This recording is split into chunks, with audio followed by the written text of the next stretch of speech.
Pozdrav, dragi kolege lončari, dugo se nismo vidjeli. Evo, nadam se da ste svi dobro, nakon svega ovoga što nam se izdešavalo u Petrinji i šire, ali zato moramo se vratiti onome što mi najbolje znamo, a to je rad sa glinom. Znamo svi dobro da glina djeluje terapijski i da smiruje i zato evo, moj prijedlog je da što prije pokušamo se vraćati polako u normalu, što više raditi sa glinom, imamo je dovoljno, imamo dovoljno znanja koje smo naučili i zato predlažem da krenemo na posao.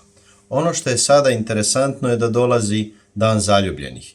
Imamo dosta vremena da napravimo poklone za naše najdraže. Mi u našoj udruzi smo zamislili da ovaj dan zaljubljenih mi darivamo i vas. I to na način da ono što vi napravite ćemo mi ocijeniti i onda onaj koji je najbolji rad će dobiti jedan mali poklon. Evo ja sam ovdje pokazao nešto što bi bilo interesantno.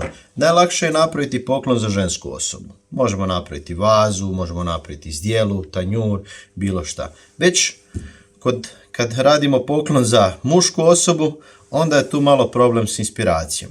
Ono što svi muškarci vole većinom su recimo piti pivu ili nekakve druge proizvode za koje je potreban otvarač. Zato sam ja došao na ideju da recimo pokušate napraviti otvarač za boce. Ovo je jedan stari otvarač za boce koji sam ja prepilio, bio je sav spigan i više nije bio niti lijep niti uredan. I onda sam ga tu odrezao, napravio sam ovako od gline jednu piramidu. Ona je vrlo jednostavnog oblika. Zašto? Zato jer će vrlo lijepo stajati na stolu kao nekakva skulpturica, a vrlo lako po njoj možemo napraviti nekakve gravure, napisati živio prijatelju ili šta god i bit će ju jako teško za izgubiti. Recimo kod mene u kući se vrlo lako gube otvarači za boce, a ovo će biti jedan vrlo funkcionalan otvarač, koji će biti jako lijep ukras za stol kada se izglazira.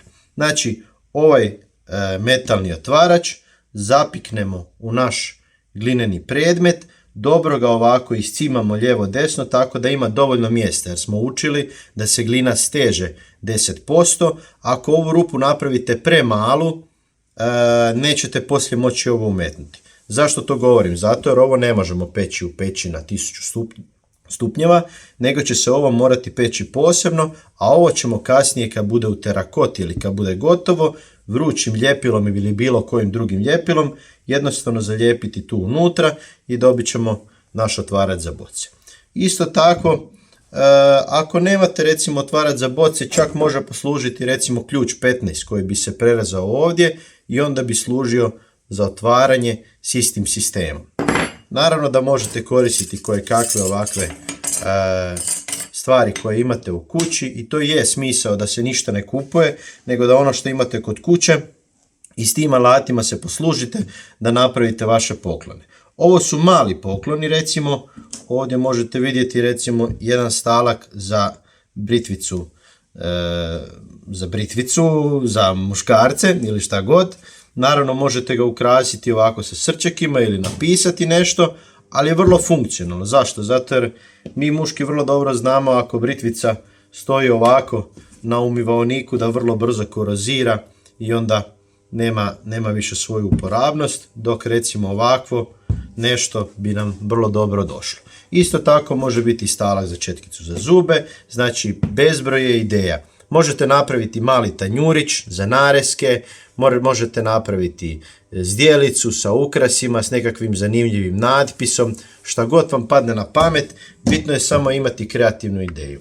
A oni radovi koji budu, ne oni, nego onaj rad koji bude najbolji, mi ćemo nagraditi i to s našim najboljim proizvodom u lončarstvu Val, a to je ovakav pekač. Pekač ćete moći izabrati, onaj koji bude imao najbolji rad, će moći izabrati pekač u recimo više vrsta boja, od terakote, ovakav crveni, jedan valentinovski lijepi, do ovakav plavi.